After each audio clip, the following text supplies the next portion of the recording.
খুব আদরে বড় হয়েছি আমরা। সামান্য একটু কেটে গেলে কিংবা ব্যথা পেলেই আমরা অস্থির হয়ে যাই, মাঝে মাঝে তো কান্না করে ফেলি। অথচ একটা বার চিন্তা করি না, আল্লাহর অবাধ্য বান্দা হয়ে মৃত্যু বরণ করলে আমার এই সুন্দর দেহটা জাহান্নামে কাটাকুটি হয়ে কত পোড়াপুড়ি হবে, কত আঘাতের পর আঘাত এসে থেতলে দিবে আমাদের নরম শরীরটাকে। ইস, চোখ বন্ধ করলে কি চোখের ক্যানভাসে ভেসে ওঠে না শাস্তির সেই উৎসব রূপ? জীবনের প্রতি আমাদের অনেক মায়া, তাই না? হাঁটা চলার একটা সাইকেল সামনে এসে কষলে ভয়ে আতঙ্কে কলিজা শুকিয়ে কাঠ। অথচ একটা বারও চিন্তা করি না বৎকারের মৃত্যু কি ভয়াবহ রূপ বর্ণিত হয়েছে। রুহুটা মালাকুল মউতকে দেখে ছোটাছুটি করতে থাকে, বের হতে চাইবে না কিছুতেই, কারণ সে জানে বের হলে আর রক্ষা নেই তার। তওবার দরজা যে বন্ধ হয়ে গেছে, তার জন্য ক্ষমার কোনো আশাই নেই আর। অথচ দিনের পর দিন গুনাহ করে যাওয়ার মানুষটাও কখনো কি মনে হয়েছে তওবা করার কথা? কিন্তু সময় আছে, পরেও তওবা করে নেওয়া যাবে, এইসব ভেবে আর কখনোই করা হয়নি।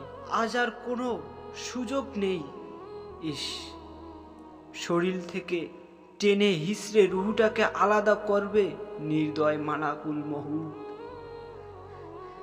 যেমন করে মুরগির দেহ থেকে চামড়া টেনে সেরা হয়। খাবার দাবারের কত না রুচিশীল আমরা, তাই না? বাজারের বড় মাছ, তাজা বিগ চিকেন রাইট কতই না সুস্বাদু। অথচ একটা বার ভেবে দেখি না, শূন্য আমল আমি যখন জাহান্নামের কয়েদি হব, আমার জন্য কি ভয়ঙ্কর সব খাবার পরিবেশন করা হবে। বিষাক্ত দুর্গন্ধময় উত্তপ গরম পানি পান করতে দেওয়া হবে। সদ্য শাস্তিপ্রাপ্ত ভরত্ব ও পিপাসাত্ম জাহান্নামী সেই পানি পান করা মাত্রই মুখের মাংস গলে নিচে পড়ে যাবে, আর পানির যে অংশটুকু পেটে যাবে তা পেটের নাড়ি ভুঁড়ি গুলিয়ে পায়ে এনে ফেলবে। সুন্দর এই মুখখানার কতই না যত্ন, তাই না? নিয়মিত এই প্যাক সেই প্যাক, মাসে মাসে ফেসিয়াল, ফেস পাউডার, প্যানকক, আরও কত কি।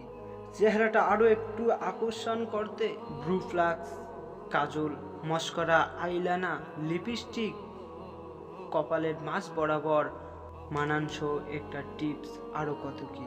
অথচ একটা আরও ভেবে দেখিনি আমার এই বিপর্দা প্রদর্শনের জন্য কোন শাস্তি অপেক্ষা করতেছে আমাদের জন্য।